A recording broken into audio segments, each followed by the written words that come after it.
Alright, this is my video for Game Engine sprint number 5. So starting off with the time manager, see in the header file we have a process and delete, as well as a get time for just the game time and the frame time, and then 3 floats for both current, previous, and frame time, and then we just have a pointer for the actual freeze time object that we'll use for freezing. When we construct a setting values to 0 and then creating our freeze time, and then in the process time we're just using the current time of calling get time in seconds and our freeze time with the system time. And inside the attorney we have both the delete and process time functions which are available to the actual engine, and then we have the get time and get frame time, which are just public, accessible by any other class.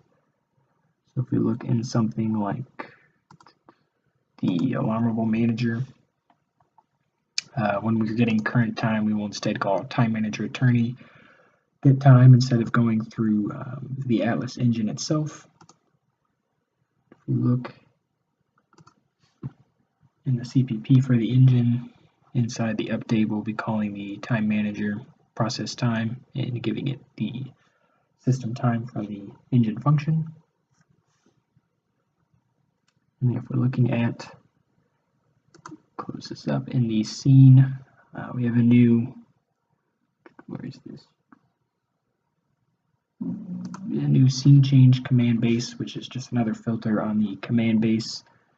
And then we have a scene change null command, which is just a virtual void execute that doesn't do anything. And then we have the actual change scene command, which we'll just call the change scene in scene manager. But in the scene manager we have a pointer above the change scene command, the standard base, and the null command. And then when we are initializing, we have our change scene and null command, and then our current command will just be set to the null. And then in our update, after we call update on the scene, we'll be calling execute on the current command, which, while it's the null command, will do nothing.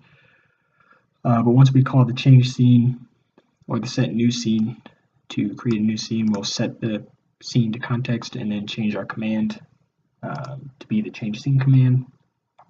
And once that executes, we'll come back to the change scene function, and we will call end on the scene for cleanup, and then delete the scene itself, and then restore the scene and initialize that scene, as well as change our command back to null so that we don't change scene again.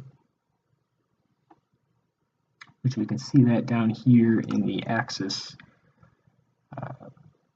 class. Inside, if we press K, we'll call scene manager set next scene of demo level 2, which demo level 2 contains a new game object of the tank, and the tank will have well, you can see about the body graphics object as well as a turret, which can be moved independently.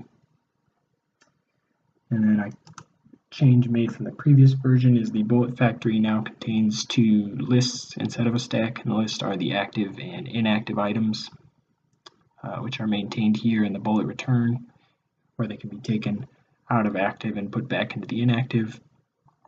And then upon deleting, we'll clear out any active or inactive items from the factory, which happens in here in the demo level. When we call scene end, we will call terminate on the factory, so that everything cleans up. If we run this, we have the original scene with the plane that has a new texture on it, but we can press space and shoot the bullets. But if I press K, then load into a new scene with the tank, which can move itself, and then we have the tank turret, which rotate, and then we can fire bullets. Fire bullets and do freeze frame. We can go frame by frame, and then they'll still travel the same distance once it's unfrozen, since the alarms are not changing. That is my current sprint.